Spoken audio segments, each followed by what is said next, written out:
Hey Hearties, you're listening to the Hearties Hotline, your connection to Hope Valley, hosted by me, Kaycee, and my friends Caroline and Cammie. A special thanks goes to our friend Brian Bird for letting us use the music on our show. Without further ado, grab a scone from Abigail's and enjoy. Welcome back, Hearties. Hi, Hearties. It's a big day. It No, we don't have anybody special coming on today, but we are finishing the entire first season of When Calls the Heart. Woo! We made it! We made it! The Hearties Hotline has made it through the very first season of When Calls the Heart. Yay! Yes! And now we are ready for season 8.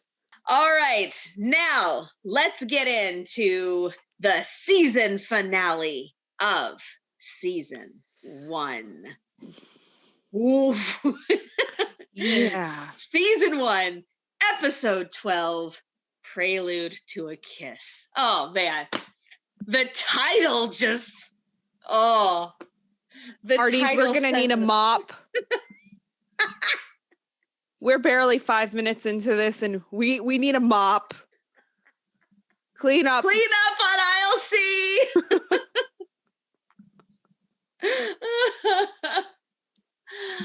Oh, what can I say? This hopeless romantic was pretty hopeless watching this again.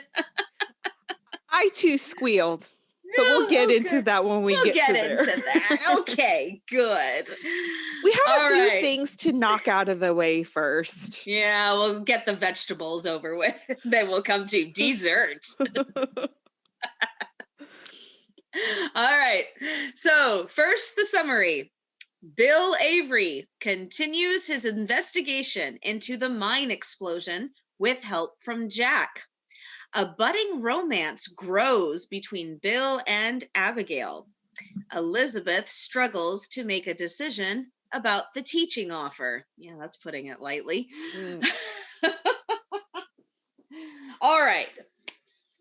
Let's start with that investigation because it takes a couple of nasty turns. So It went from playing ball to playing dirty. to sucker punches. Oh man, I am telling you.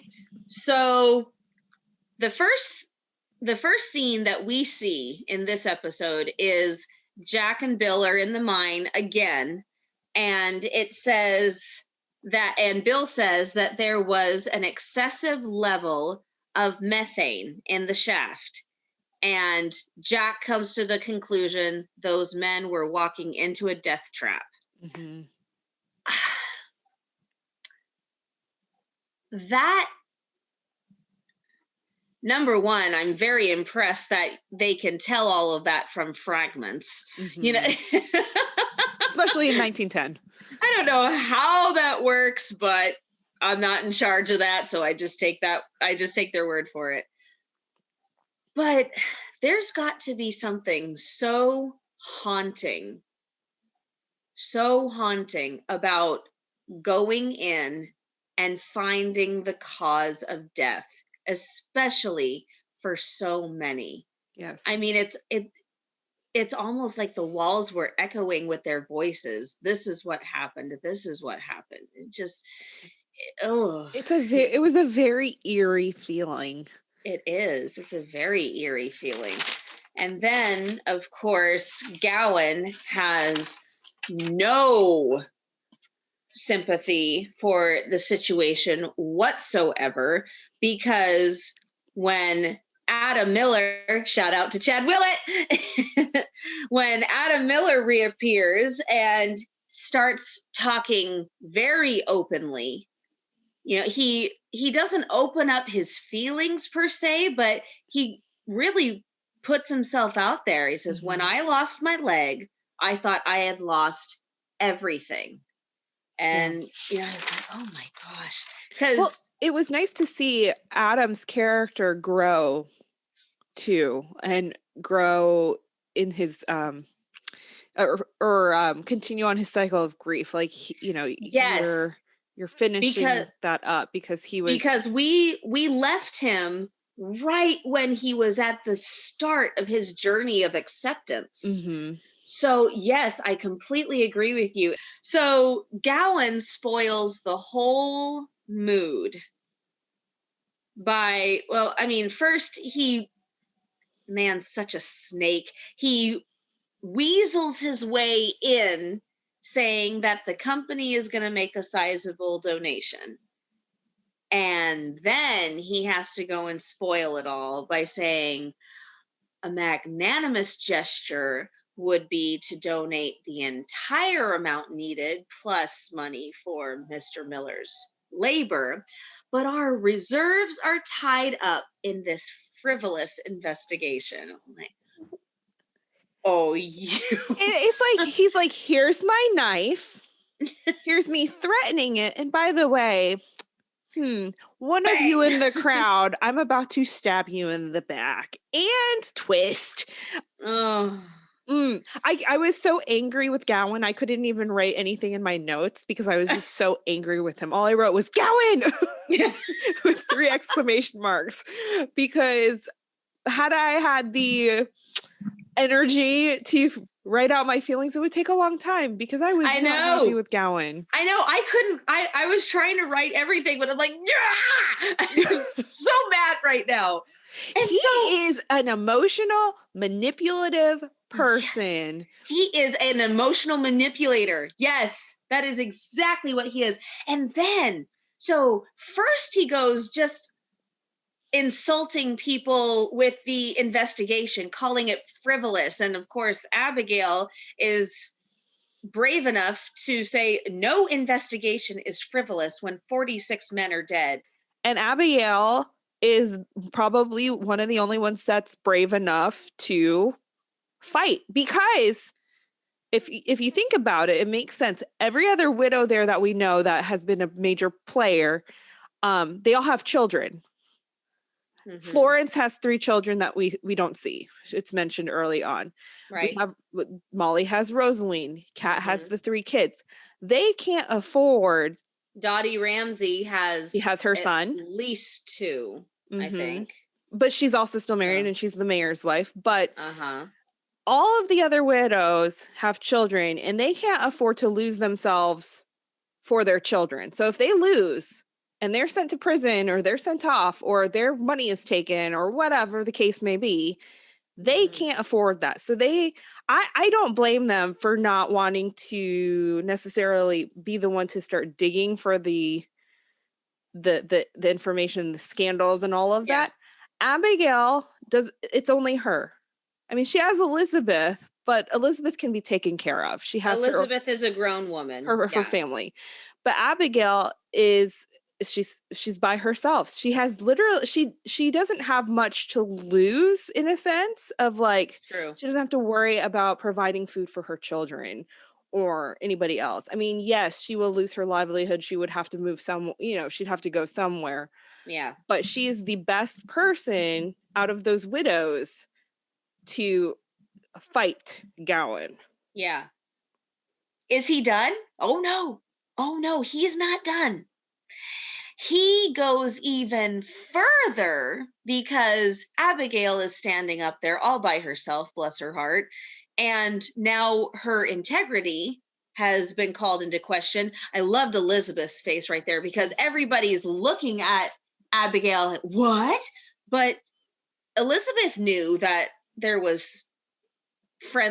were friendly feelings between Abigail and Bill. And so she doesn't look at Abigail going, what? She just, her eyes widen at Kat as if to say, oh, how dare he bring this up? And so Abigail's standing up all by herself. Elizabeth wants to offer her support. So she gets up and says, I believe children can learn anywhere, even in a saloon. Abraham Lincoln learned in a log cabin.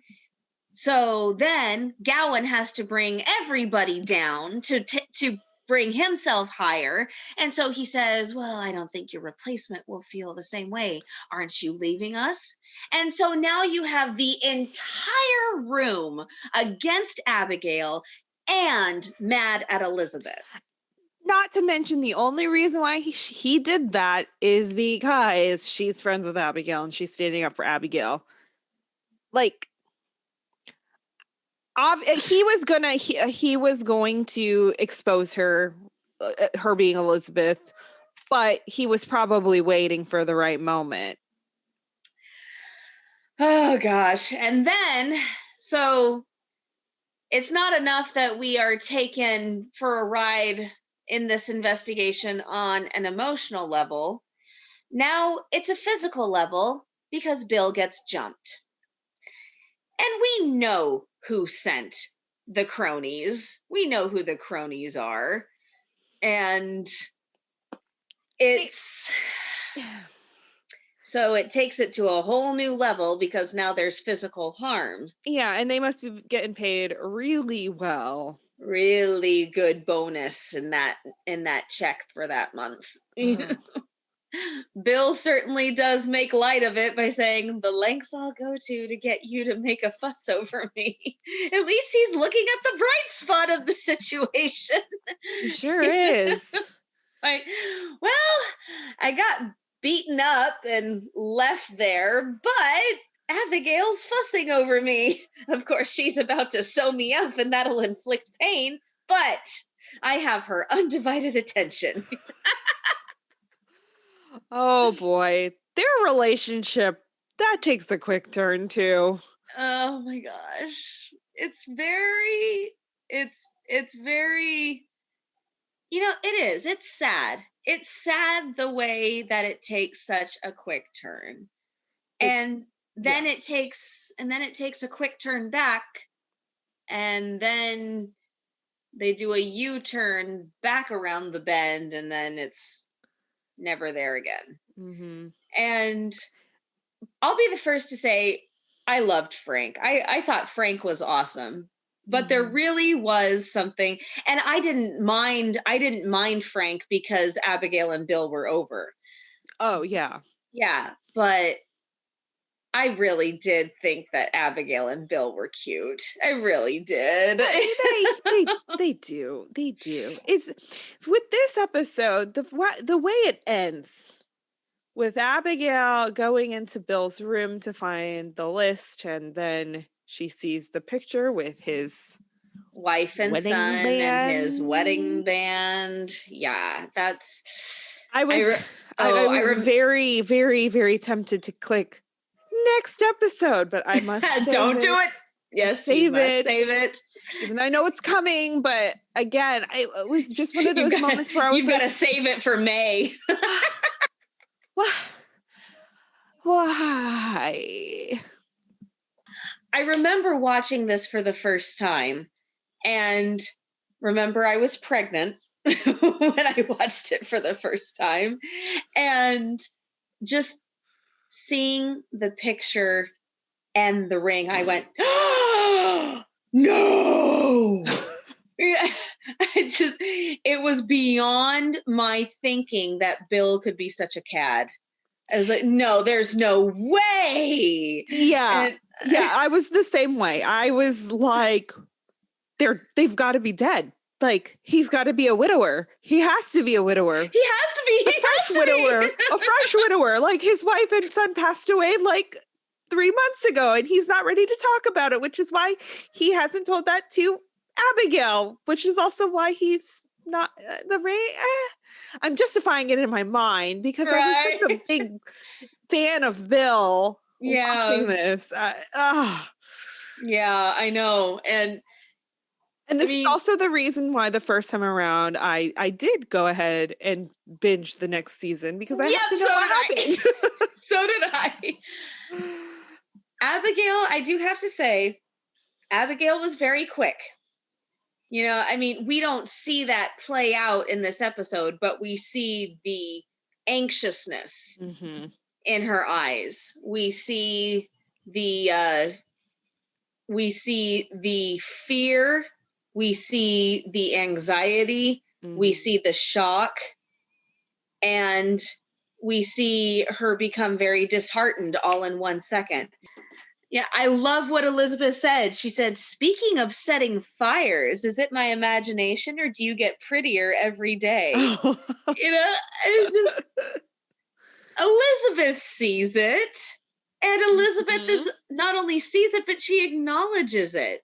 Just like we talked about how her eyes widened when Gowen brought it out. You know, she's happy for her friend because Abigail is starting to live again. You know, I think that Abigail's life has been very others centered since the accident. It's, you know, Abigail is so focused on other people and helping everybody else out and taking Elizabeth in and making Jack feel welcome and getting these two people to see reason. And it's been very others centered. And then when Julie came, she had to help her get smart about Nathaniel. You're right. It's been very other centered, and she is finally doing something for herself, and it shows. But yeah, to wrap up Bill and Abigail,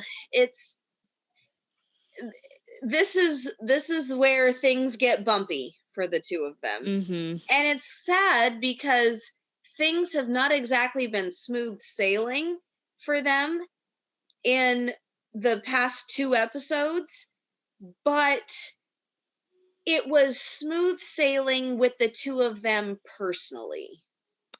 Yeah. And so it gave them, I think, a reprieve from all of this disgustingness. Right. And so and it was nice. It's sad to see that it's sad to see that get bumpy. I know. Yeah. And it's funny because it's been so long since I've seen them together as a quote unquote couple that's interested in each other. So I'd kind of, you know, Abigail's gone through such a journey over the last 6 seasons, over the next 6 seasons. And so watching this, I was like, yeah, I'm actually a little sad right now. Well, and then they could have, I don't know, they were just nice together. And even in season 6 with the telephone, you have a lot more of Bill and Abigail, and it was kind of fun to see the banter back again. But and I feel like it could have continued had circumstances allowed it. But yeah, I don't know. This just, with Abigail being gone from Hope Valley now in present day, it does make me sad that we're not going to see that Bill and Abigail relationship, even if they're never going to be a couple and they're never going to get married. That's fine. But I really like seeing the ups and downs of their friendship, because that's what friendship is. If you don't have a fight with somebody, or if there's a moment where you're like, oh my goodness, like, what kind of relationship do you have, you know? Yeah. Well, and not only that, but Bill sticks with Abigail at this point. He really, I know there are a lot of people out there who are going to say, well, Abigail doesn't need protection. She's a strong woman, but it can be very lonely being strong. And when you know that someone has your back, it's a very relieving thing. Yeah. To know that you don't exactly have to be strong all the time. Yeah. And you can be a strong person, but still have somebody have your back. Yeah. You can still be a strong person who wants protection every once in a while. Yeah. And that's why nothing wrong with that at all. Even as a woman, you can be a strong, confident woman, but if you feel alone, that's it's disheartening. Your confidence is gone. It is very disheartening. That's why community is so important. That's why friendship is so important. That's why Bill's counterpart to Abigail is such a wonderful thing because through the years, you do see them have each other's backs at different times. They're still very strong people in their own way. Abigail can definitely stand on her own 2 feet. Bill obviously can stand on his own 2 feet, but you have that, you have that, I don't know, what do you want to call it? That force that just helps each other out. Like you can't have kind of an understanding. Yeah. So let's move on and let's talk about the other person who made me very angry in this episode. Which is so terrible because I love her now. I know, she's my favorite. She is my favorite person. But Rosemary Laveau. She's exasperating at this point. So Jack and Rosemary, we assume that they're in their early mid-20s. 20s, yeah. Right? Mm-hmm. I assume Jack is a bit older than Elizabeth. So let's say Elizabeth's 22, 23, 24. I feel like Jack is maybe a couple of years, like 2 or years older or so. I would put Elizabeth at 22, 23, and I would put Jack at 24. 24, 25, yeah. Maybe. But I think, I assume Rosemary is maybe a year or so older than Elizabeth, but she certainly doesn't act like it. Oh my gosh. When she goes in to his office and he's not there, instead of leaving, she decides to snoop. And so that's mature right there, snooping all over your ex-fiance's office. I mean, that's one thing. I do have a curiosity. I will vouch for and say if I were Rosemary, I would probably be poking around that desk too, just to see what's there. Like, is there a picture of me? However, you guys, I am going to refrain from banging my desk. I don't know what's worse, being emotionally manipulated, or seeing a grown woman take a pencil and draw a mustache on a beautiful drawing of a beautiful woman, and then crumpling it up and throwing it out. Rosemary, think a little bit. At least take it with you and burn it, because you know that Jack is going to see that in the trash. He's going to see it's missing. It's missing from his sketchbook. Who did this? It's in the trash can, crumpled up. Let me take it out and smooth it out. Somebody drew a mustache. Oh, yeah, that's perfect. That's exactly how you want to win a man back. How to win Jack back is by... It's not by... Rosemary, come on. Oh my gosh. And that picture. Okay. Whoever did that art was fantastic. Props to the prop department. I'm really sad they never brought that back. Well, they did. And with the yeah, but I feel I would have loved to have more. He was just so good. No. I will completely and totally agree with you that they should have done more with him as an artist. But I remember just getting this serene feeling, even though she was in his office and she was in his desk, when the book opened up to a picture of Elizabeth with her hair flowing and her eyes looking right at him. I was like, and then she had to go and draw a mustache on it, and I was like, that serene feeling left very quickly. Aside the painting, this is the first time we've actually seen Jack draw. Correct. Jack draw something. Yeah. Now, that is a sign of a man so desperately in love, especially because he's probably not going off of a picture. He's going off of memory. And we need another mop. I'm sorry. We'll just call this segment Mop on Aisle C. It's just so romantic. So romantic. It's very sweet. Oh, it very is. Sweet. Very swoony. Very swoon worthy. So before we get too swoony here, because we need to save a little bit of the gush for the very, very end. What for? I don't know. But can we just grouse about Rosemary a little bit more? Because I have some questions. Give it to me, sister. Rosemary in the saloon, playing the piano, having a grand old time, seeing Jack take a drink, and she's all like, let me dedicate this song to a man I once loved, who I still love. And this song was playing at our engagement. I was like, oh, my question is, we all know that Jack has a way of being a very romantic man. Now, let's take it back a little bit, a couple years, 2 years, prior. How in the world do you think Jack proposed to Rosemary with that song playing in the back? That's what I want to know. I need someone, if you wrote a fan fiction about Jack and Rosemary in a previous life, okay, please send it to me, because I would love to know how that relationship was, because it's so unfathomable in my mind. And that song, You Made Me Love You. Did Clark Gable sing that? Somebody sang that.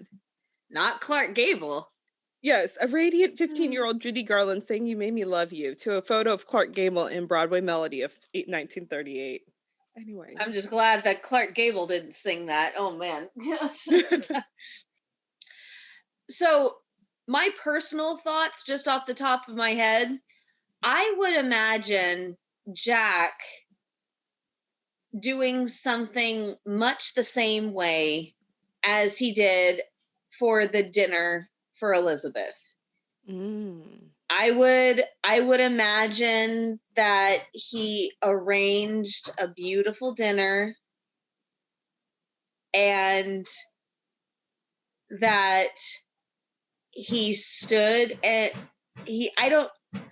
I would think it would be in private, just because he is more of a shy person.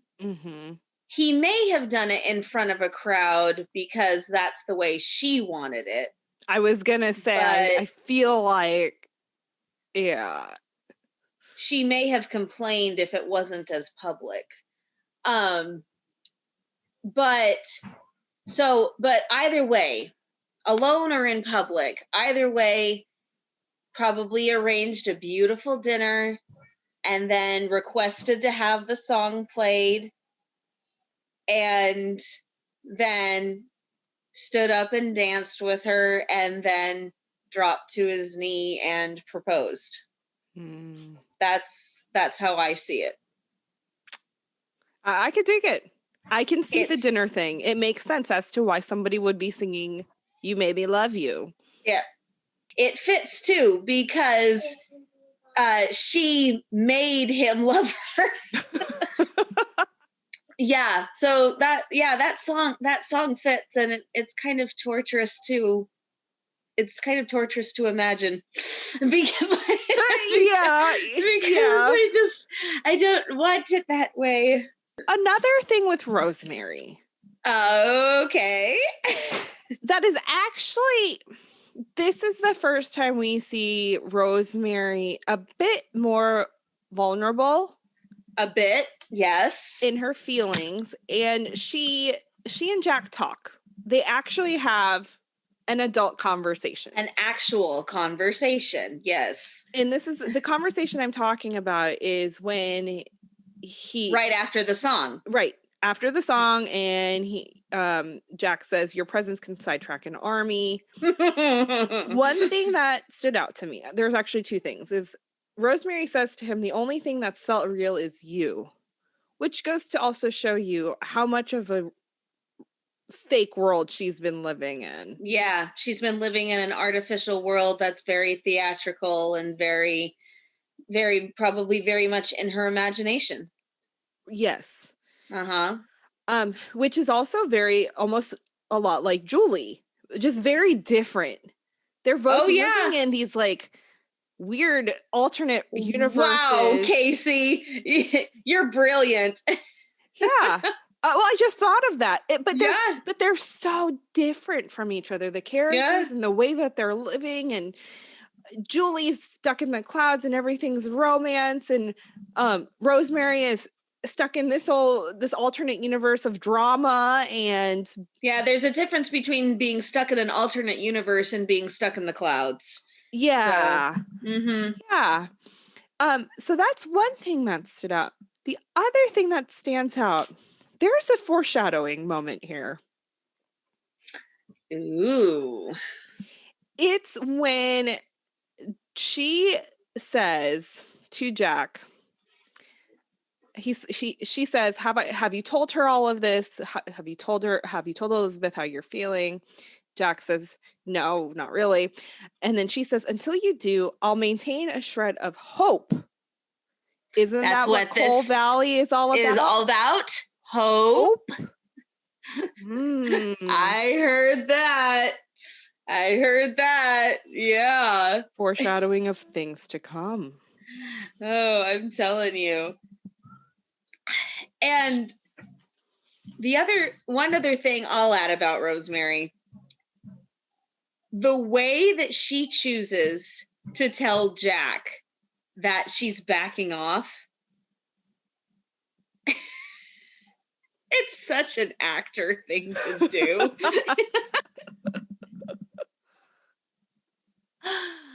I had a part, the lead, of course. And I was like, oh, really?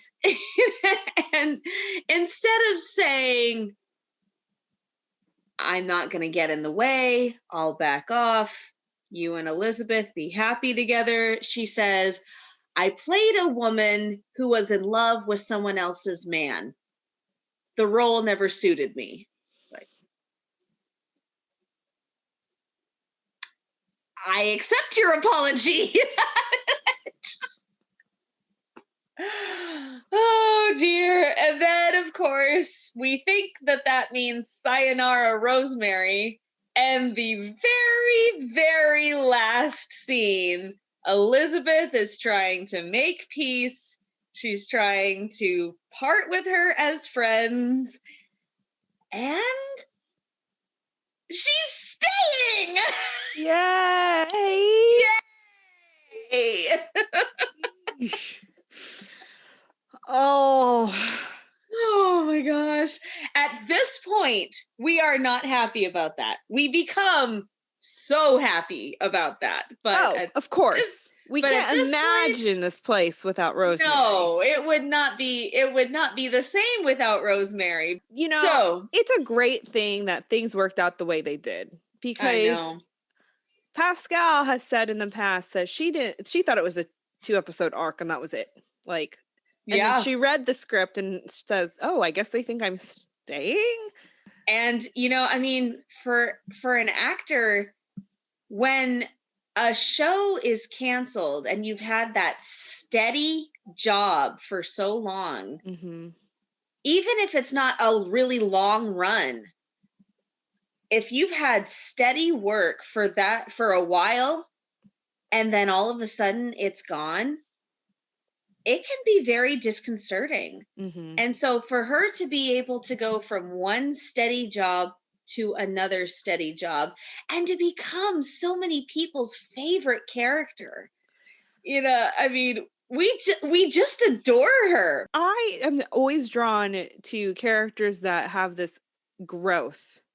Yeah. This just 180 growth. And I think that's one reason why I'm so drawn to Rosemary is I am very glad that the writers took Rosemary on the journey they have been taking her on. They could have easily kept Rosemary as the bad girl, the troublemaker, the competition. The competition. But instead, they've decided to grow her as one would as they are growing in their 20s and into their 30s and 40s. Yeah. And I really appreciate that because I can't imagine Rosemary any other way, I know. you know? And the really wonderful part is she has calmed down. You know, her dramatic flares have lessened, but the outward personality is still there. Mm-hmm. So she is not a different person. At the core, she's the same. Yeah, at the core, she's the same, but she has become a refined version of Rosemary, Yeah. which is an even better job of the writers and Pascal because she's still Rosemary. Yes. You know, there are a lot of times when people just keep a character and then change them into somebody completely different. And sometimes it works, sometimes it doesn't. But Rosemary is still Rosemary. Right. And she does all of those funny little things that people roll their eyes at or giggle at and stuff like that. And she still has the flair for the dramatic, but she's become a true friend and she's a refined version of Rosemary. Yeah. And I think that just makes her more endearing. And I think that's why we are so desperate for Rosemary and Lean to have a baby and why we're so invested in this storyline. Whoa. Who's Lee? We'll get to him in a little bit. Don't worry about him, folks. But I mean, speaking of Rosemary as an overall character, especially now that we're about to jump back into season 8 in present day. Yeah. I mean, seeing the contrast and seeing her growth and it's a huge contrast. It is a very big contrast. I've been going back and forth a lot. You know, I watched season 7 to kind of jog my memory to get ready for season 8. I watched New Year's Wish on New Year's Eve with my kids. And then I'm watching season 1 stuff for here, you know, so I'm jumping all over the place. So I'm seeing all these different versions of Rosemary and I'm just thinking, man, look how far she has come. You know, it's amazing. Yeah. Oh, well, I know this is jumping way ahead, but I hope good things are in store for Rosemary. Yes, me too. She's probably the one person who can make me laugh, make me angry, and make me cry, all in one fell swoop. All in one fell swoop of one show. Yeah. And I'm talking about the character too, not Pascal. Pascal's a fantastic actor. We love Pascal. But I think it was New Year's Wish when I was watching it back and I was laughing at Rosemary and her antics. And I thought to myself, oh my goodness, this woman is hysterical. Rosemary is the funniest person here right now. I know. Let's transition to what she wasn't comfortable with, falling in love with someone else's man. Oh. Yes. Yes. Okay, I'm okay. I can do this. Y'all knew I should have hosted this one. Control the mop. Are you kidding me? I am so happy I get to host this one. It's so exciting. So we come out of the gate running. We do. We come out of the gate running in this episode. Jack comes up. We don't even see him before he starts talking. Like, is it true you've taken a teaching job back east? I mean, boom. There's no entry. There's no transition. It's just boom, getting down and dirty with it. And she said, I've had an offer. Okay. Here's another point where I get a little upset with Elizabeth. A man doesn't propose marriage and get over it so easily. It's been 2 years. Yeah. I mean, this is not a case where he was married to Rosemary and she died and he is now mourning her loss. Right. She dumped him, he moved on, and he really moved on. Mm-hmm. We don't see anything we don't see any signs of him nursing a broken heart. Mm-hmm. In 2 years, you can get over someone very easily who has said that they don't want to be with you anymore. Right. I mean, he could have found a way to win her back if he really had wanted to. Yes. And if he hadn't truly gotten over her, he would have been so happy to see her. Mm-hmm. He would not have been nearly as uncomfortable. Right. And he would not have gotten nearly as angry if he had really wanted to be with her. And take it from me, Hearties, okay? I got dumped by a guy that I had given 2.5 years of my life to. Mm-hmm. and I was angry. I was angry at this man for dumping me after leading me on, because that's exactly what he did. He led me on. And where was I 2 years after he dumped me? I was married. And not to him. I was married to my husband. So you can move on from someone who has said that they don't want to be with you. Mm-hmm. It's a lot easier than moving on from someone who you lost, right, and you're still in love with. Mm-hmm. And trust me, he ain't in love with her. You know? No. So yeah, that made me mad.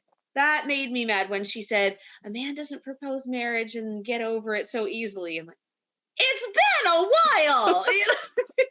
He's had time to get over it. So yes, he has.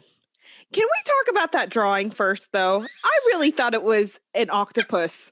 I thought it was an octopus too. And I love how they're having this very serious, very intense conversation. Think long and hard about your feelings. If that's what you want, I will. Is that a squid? Just like, what? Yes, Jack, you just asked the question that all of us are wondering. What in the world is this drawing, and why is she drawing a squid or an octopus or something? Oh my gosh. And then his artistic side comes out, and we see him draw this picture of a comet that seems so simple, but it's breathtaking to just watch his hand work and to see the result. And I love Elizabeth's face right there, because she gets, remember that quality that I talked about, watching somebody and you're falling in love with them while gazing at them when they are not really aware of your gaze. That's what Elizabeth's gaze looked like to me right there. She was just watching him draw, and she forgot for a moment that she was upset with him, you know.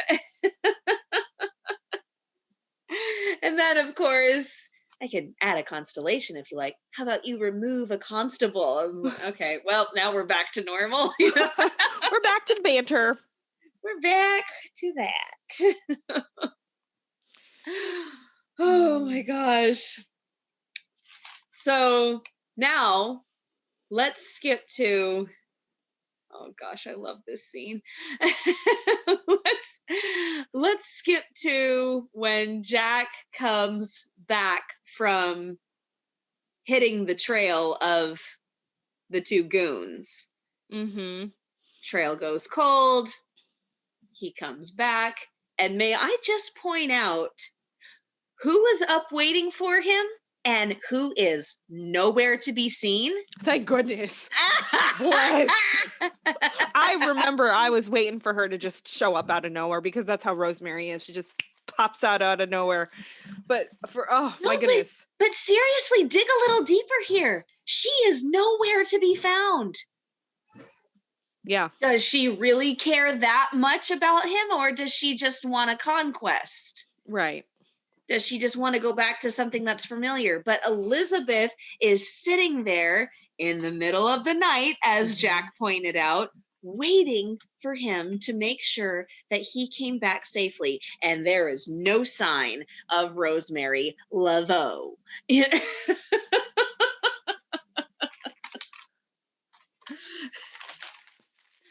Let me just say that.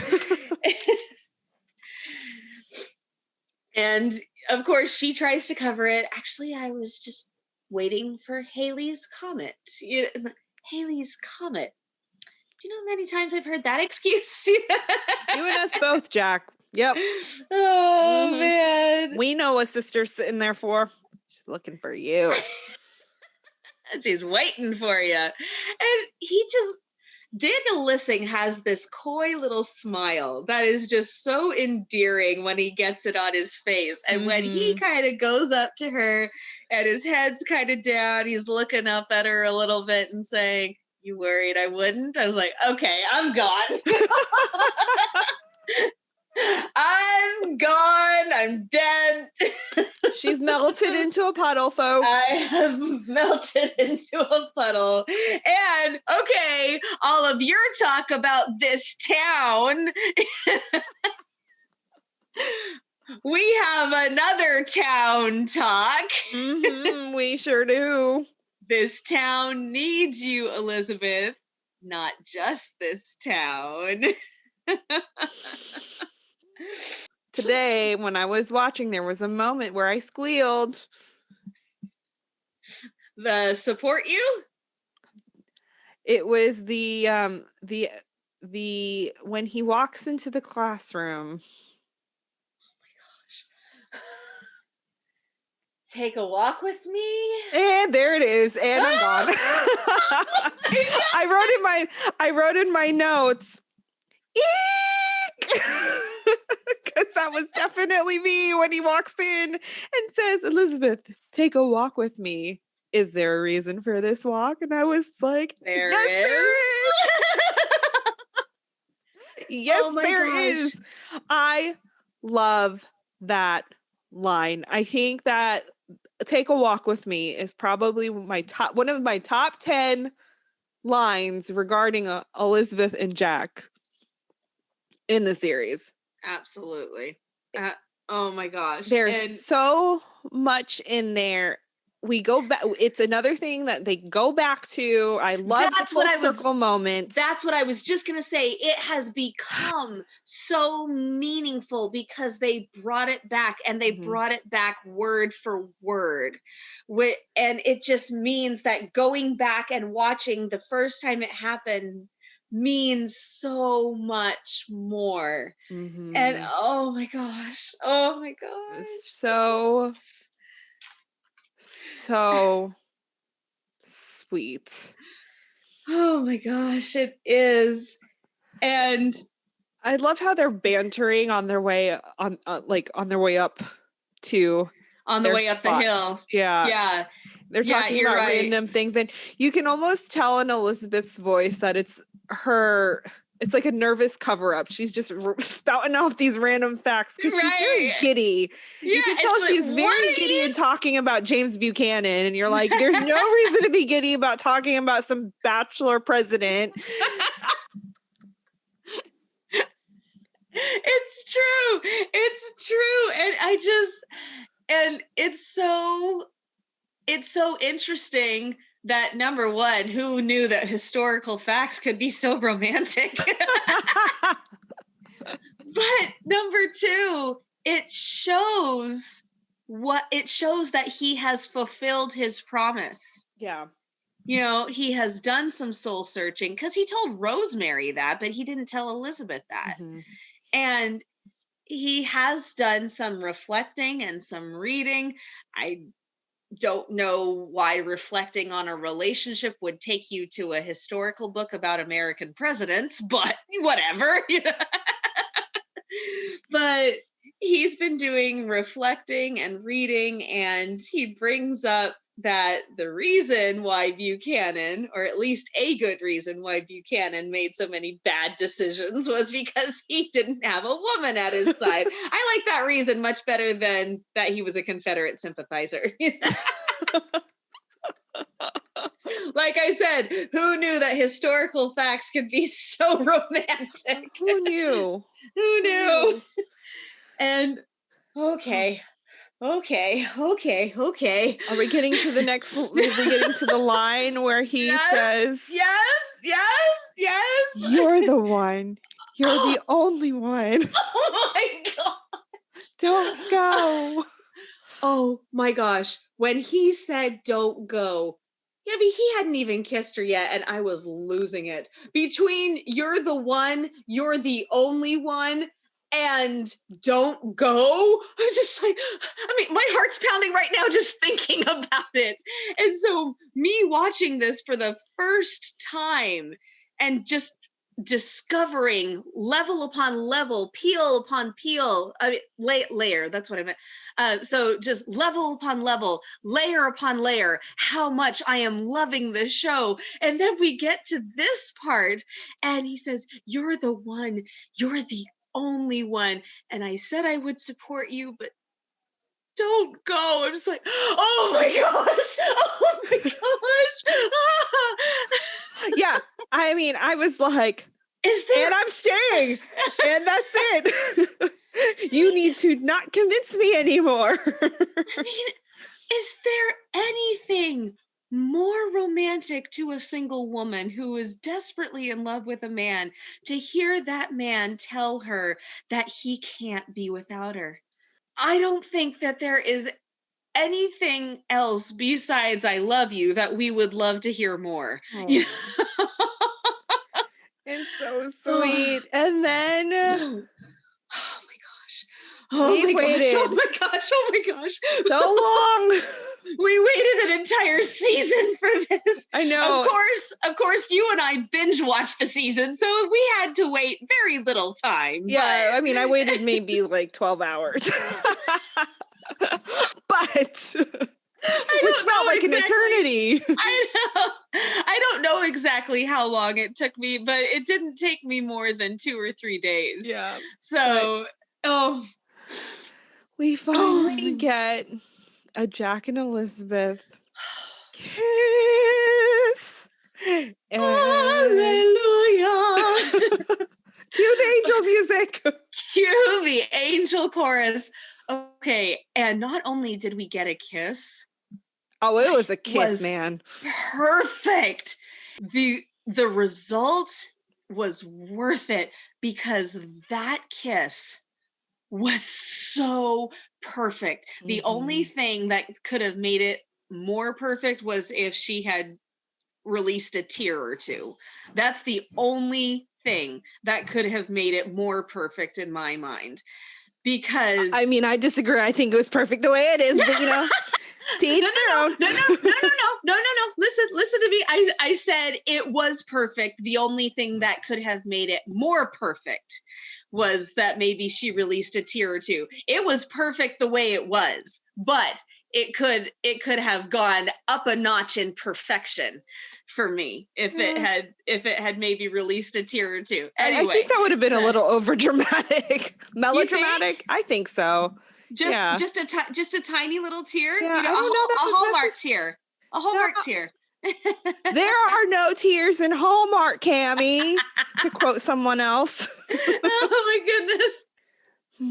It was that perfect mix of passion and meekness.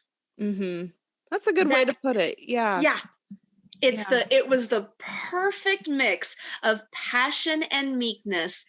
And boy, could you feel it through the screen. Oh, they sure did deliver. And the music and just the ambiance of that whole scene was just incredibly beautiful. Her tiny little whimper. Sometimes it's barely even discernible, but she has that tiny little whimper that just shows, oh, he kissed me. Oh my gosh. It's just such a beautiful scene, and it ended the season so perfectly. Too bad that the season didn't end there, but that's okay. You know, we had to go on and wrap a couple of things up. But, yeah. But I mean, even at the end, when they do see Halley's Comet and they kind of see each other in the street and they're laughing and they should have kissed. They should have kissed again under the comet. That's what I think. You know, I was a little surprised that they didn't. I remember watching that. I was like, I thought they were going to kiss again, but I don't know. There was something about the looks that they gave each other that the looks were wonderful. It just, I don't know. I feel like that if they would have kissed again, it would have been out of place.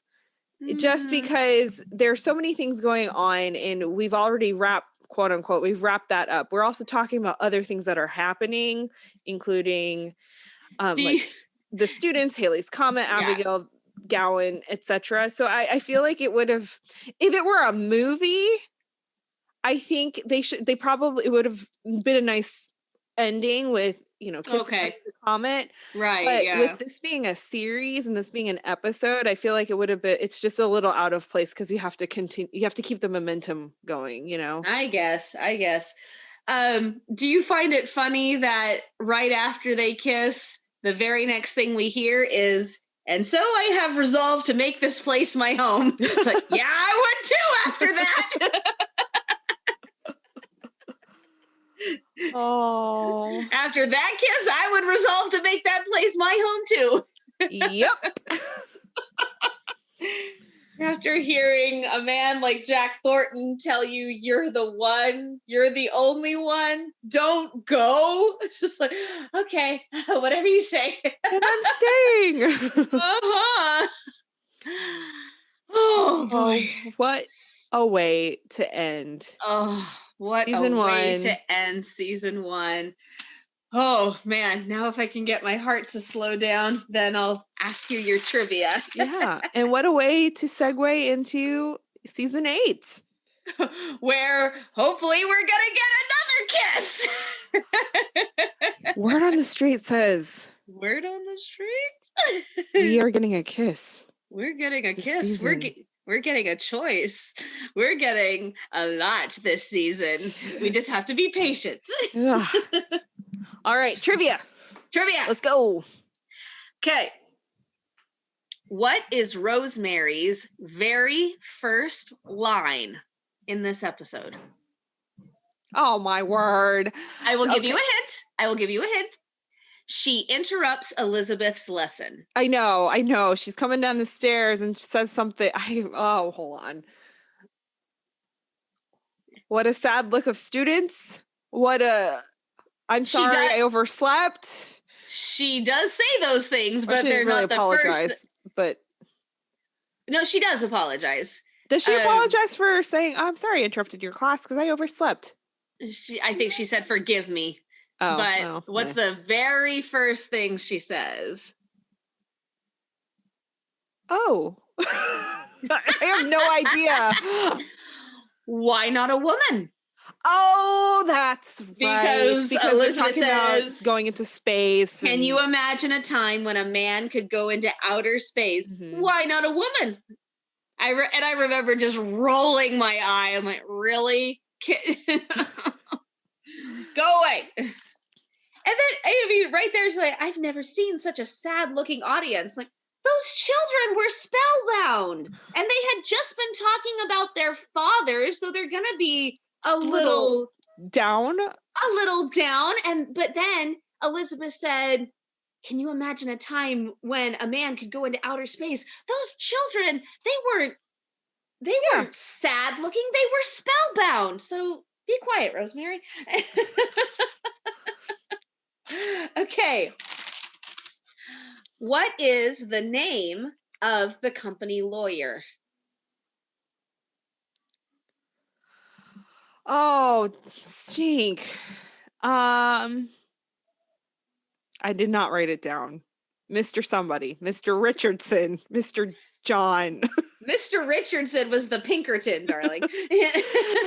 Just pulling names out of a hat. I don't know. Mr. Gentry. Oh, Gentry. Yes, yes. Bonus question, because you are such an Anne of Green Gables fan. Which Anne movie does he make an appearance in? It's the third, right? Yeah! He's Jack Garrison's editor, lawyer, No. somebody. No, he's a soldier. He works at the Red Cross, and she comes to him with trying to get information about Gilbert. You know, this now is you a gotta side go back note. and watch I have it. to go back and watch it because the third movie is, well, we won't go there. All right, Okay. next question. Next question. What was the name of the judge that Jack wanted to come? It's Judge Farrell. Very good. What did it say on the inside of the card? The card that Elizabeth gets? Mm-hmm. Oh, what did it say on the inside of the card? You bring sunshine to our lives. You're going to give it to me because it says something like that. You brought sunshine into our lives. Okay. Technicalities. Yes, very. That is a very inappropriate question. All right. Who was the first student to hug Elizabeth in what has become kind of the traditional round student classroom hug? Yeah. Rosaline? Yes. And final one. The judge was stuck in Cooperville. Where? Very good. Good job. Yay. All right, Hearties. We hope that everything is bright and sunshiny, even if it's cold. And we will see you next time. Bye. Bye.